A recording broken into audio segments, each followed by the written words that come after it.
we're a same-sex marriage.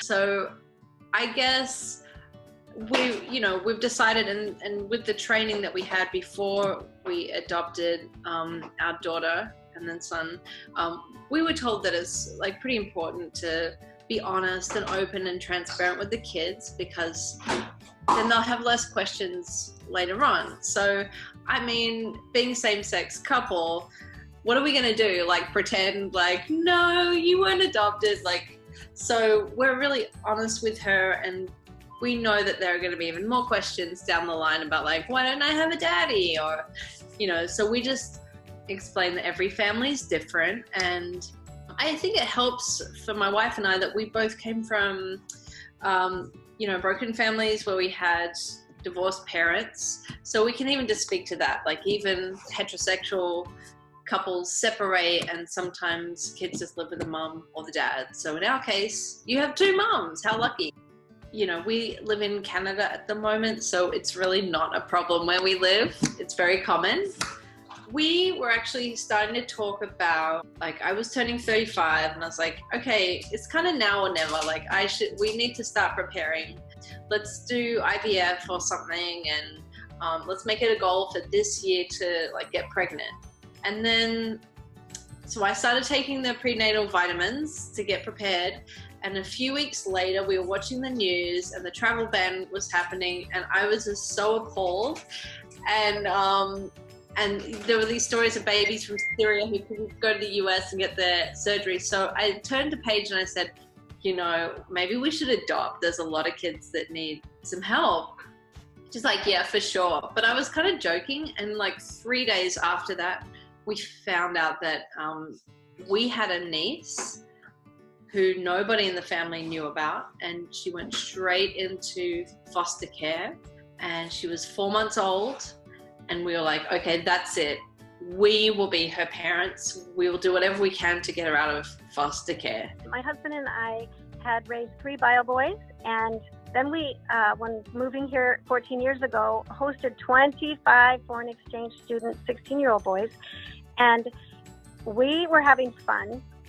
And then I went 6 years ago to an adoption-themed musical for Christmas, and afterwards the pastor got up and said that a 16-year-old boy was pleading with him to help him find a forever family. So then it was a 9-month battle to get her from foster care in Arkansas and bring her home to where we were in Toronto.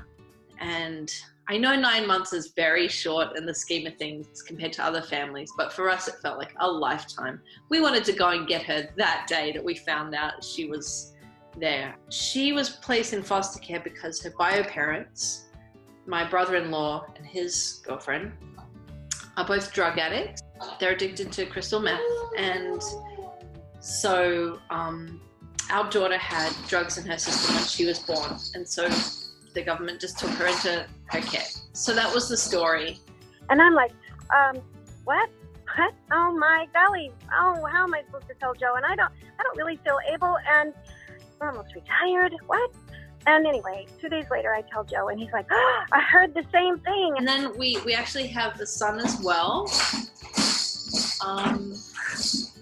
We found out that he was going to be born 10 days before he was born. And I then finally felt ready. And physically, I was battling Lyme disease, and I didn't feel physically ready either. But a prayer partner told me, they don't care if you're sick every once in a while. They just want a mommy. And we were like, oh, well, too bad. Like, obviously, we don't have time. Like, this is not going to work out. We just moved to Vancouver. The day before, we just signed a lease on a 2-bedroom apartment. We're just like, oh, this is devastating. There's no way we can go through all that. We were in touch with the foster family from our daughter, and we were quite friendly with them. And we wanted them to be the godparents. We were just so grateful that they took care of her so well.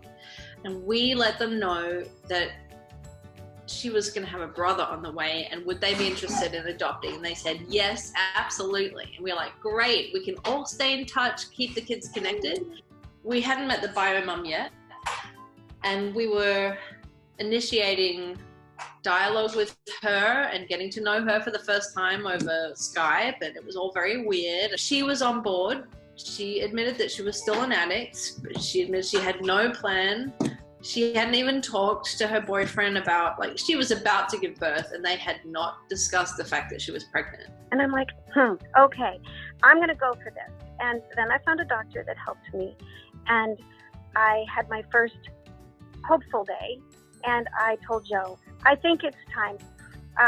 Because this is secret, during the class that he was teaching, a foster mom came in and she was fostering 2 boys. And she wanted help with them. Joe ended up mentoring one of them, falling in love, of course. And then the little one showed up at the Christmas thing. We were going to sing Christmas carols to the nursing home. And he shows up in his cockamamie Christmas hat and his eyes. And we just stared at each other for a minute, I think. And I fell in love. And I didn't even know he was going to eventually be ours. I mean, they had no house, no job, nothing. So we were like, well, we just don't want the same thing to happen to him. We don't want him to get lost in the foster care system. So we've lined up this foster family. Maybe like we can do an easy sort of pass on trying to get everything done before he was born, so it didn't involve DHS, which was our biggest nightmare. We had 3 different case managers. I mean, DHS was just a catastrophe. So we're like, great, we have a plan. And then the foster family just dropped off the radar and would not return phone calls or emails. I guess they had a change of heart. I didn't do the homework. We didn't get certified. And then about 6 months later, I had that first initial hope come arising in my heart. And then I said, Joe, are you reevaluating? He's like, yeah, didn't you get the text? They're putting them on the Heart Gallery today. And I'm like, no, they're not. They're ours. And 6 months later, they were in our home. And they were adopted about 7 months later. And they're amazing kids. Even though we thought it was going to be impossible, we said, well, look, we will step forward and we would... Hi, Arlo. We said, we don't know if we'll be able to, but we will step forward and try to be his parents. We don't know what the court's going to do this time. This is all under the Trump administration, so everything is against us. But because it was just before he was born, the bio parents agreed to it. The judge signed off on it, and we picked him up at the hospital the day he was born, and it was the easiest process. We took him home when he was 2 weeks old, when he was big enough to fly, and it was just like a dream adoption.